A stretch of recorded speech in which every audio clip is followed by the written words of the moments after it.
Hi there, I'm Sipka, and this is the Apatros Guntales. This is a new show I'm creating for my channel where I talk about one of my favorite subjects, aside from movies and video games, guns. Now, I've been fascinated by guns since December of 2000, so when I was in high school, I started playing Counter-Strike around that time. I mean, and since I live in Australia where it's kind of difficult for me to own guns, but I do own quite a collection of Lego firearms, you know, those tiny ones you can put in your minifigs.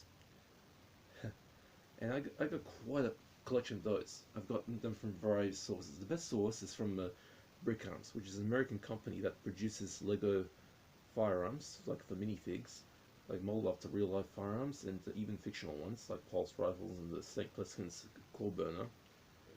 And you can import them from America, or you can get them here in Australia from Rick James Bricks in Victoria, in Pakenham. Actually, look up Rick James Bricks on the internet or on eBay. They're actually really good. They're the only Australian reseller of Brickguns products. I also have quite a few of those Halo Mega Bloks brand guns from the Halo sets. I got quite an army of Halo Spartans, minifig Spartans. Anyway, now this show will be divided into 4 categories.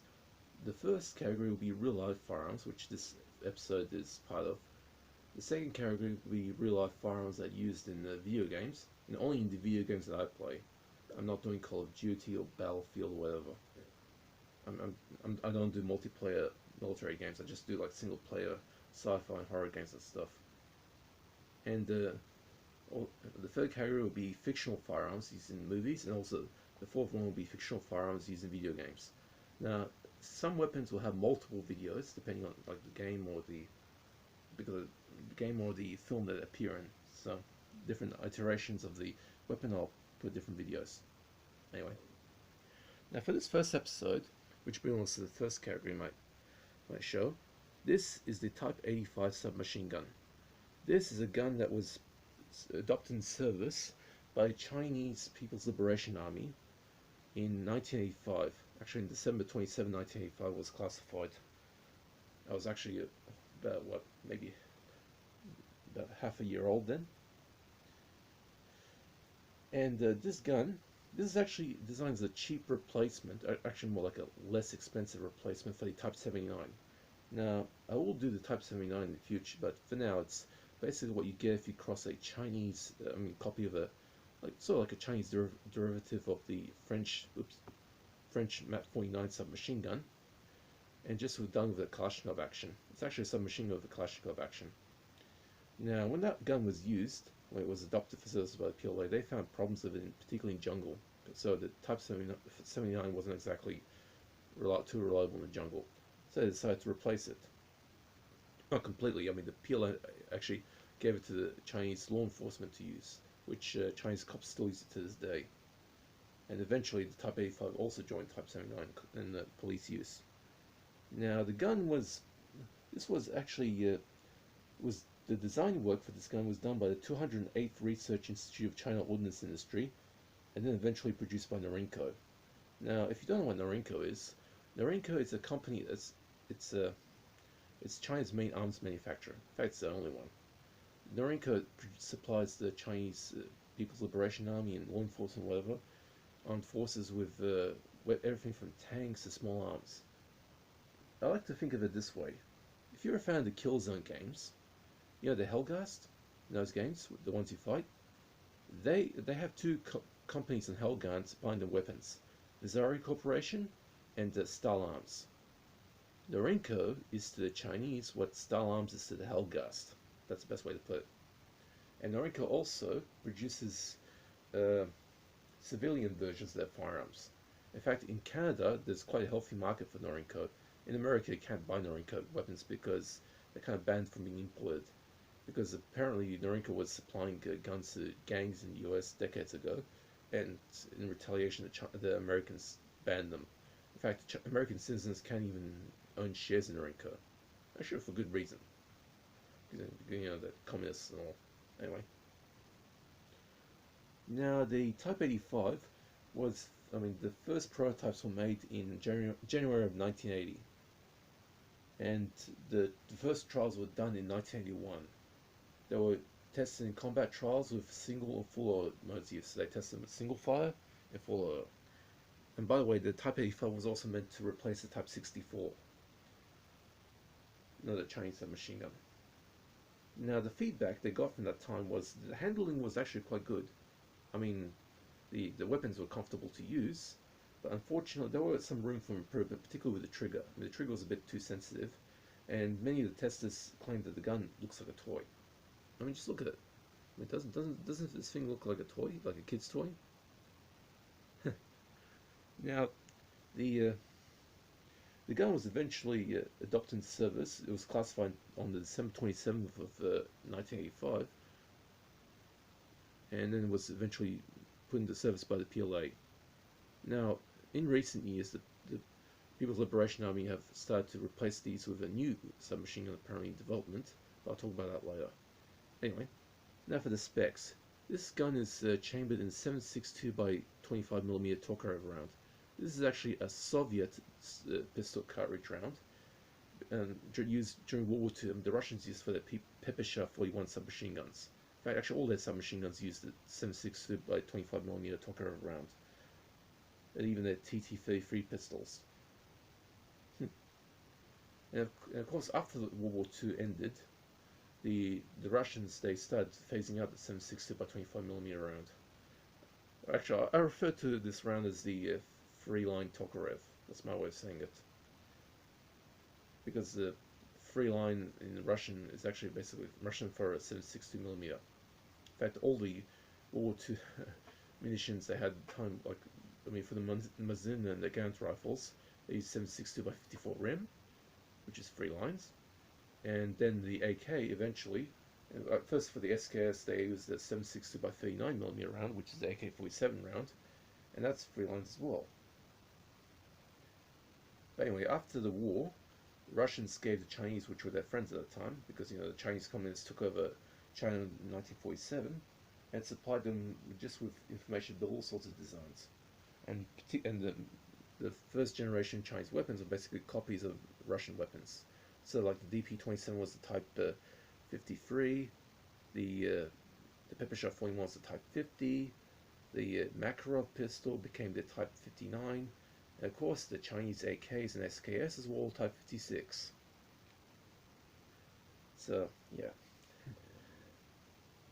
Now, the Type 85 actually, sorry, this is gas operated. It uses a simple blowback action, as you can see here, from an open bolt, rotating bolt design. Now, the open bolt design is actually used by many submachine guns around the world because it allows long periods of fire without risk of a cook-off. So, like the last time to bolt to cool down. The feed system is a 30-round box magazine, as you can see this, which is actually the same magazine used in the Type 64, so they didn't need to change the magazine too much. The Type 79 had a different 20-round magazine. The magazine release catches here. The fire selector here is split between a 0, 1, and a 2. So if you come across this weapon in real life, you'll notice there's a 0, 1, and 2 here. 0 stands for safe, 1 for semi-auto, and 2 for full auto. This stock here, it's a metal stock that actually folds to the right, which I'll show you in a moment. See, that's stock when it's retracted. You actually get a better view of the bolt and the thing. Now there is a rear sight notch here, and also a front sight notch on the end of the barrel. And the weapon, the regular Type 85, there's two versions of this gun. The regular Type 85, as you can see, has a fire rate of 780 rounds per minute, or basically 13 rounds per second. And it has a range of 150 to 200 meters, so you're not going to hit any target beyond 200 meters. That's 200 meters is the max target. That's it. So that's it. But the suppressed version, which I'll mention later, has a faster fire rate but shorter range. Now the ammunition that this gun uses is two types. I mean, the Chinese made two types of their copy of the 7.62 by 25mm ammunition: the Type 51 and the Type 64. Now the gun is optimized for the Type 64, which is basically heavy subsonic bullets, They can also fire standard, 7.62 by 25mm Tokarev rounds, the Type 51 version. Or for the suppressed version, it's a little bit louder, so they can still use both. Now the ammunition, like I said, it's there's two types. The Type 64 is it's basically heavier than the Type 51 and subsonic. There was a 5.8mm version being researched, which they were planning to adopt, but they never did. Now for the suppressed version, which is this one right over here. This, actually, with the exception of the barrel and the sleeve and the suppressor, the rest of the gun is interchangeable to regular Type 85. The only difference is, while the regular one had a rate of fire of 780 rounds per minute, this one has a rate of fire of 800 rounds per minute for some reason. And also, which is basically like 13.33 rounds per second, it also has a shorter range of 100 to 150 meters. So about 50 meters shorter than the regular version. Now, in current use today, the Chinese People's Liberation Army is starting to replace this with a new submachine gun. Not much is known about that, but like the Type 79, they gave this to the Chinese law enforcement. So Chinese cops, Chinese police departments have this. Actually the regular Type 85 and the Type 79 in their service. Type 79s in Chinese police service use, have been modernized with reflex sights and better stocks and stuff.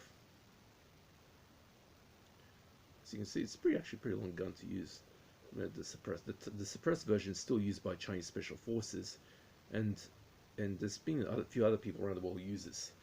Like a few African countries use it, and even the Tamil Tigers use this during one of their attacks, one of their assaults on an airport. So these guns are pretty round.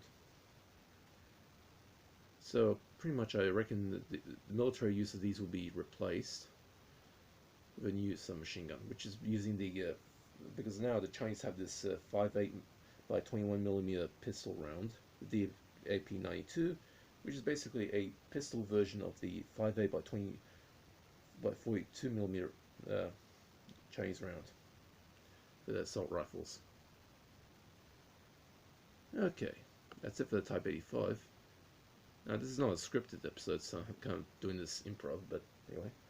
Now if you have any comments about the Type 85, please leave them below in the comment section, and also if you have any questions about films, like from other shows, like about films or video games and stuff, just hit me up in the comment section. I'll be happy to answer. Hope you guys enjoyed this. Take it easy, and see ya.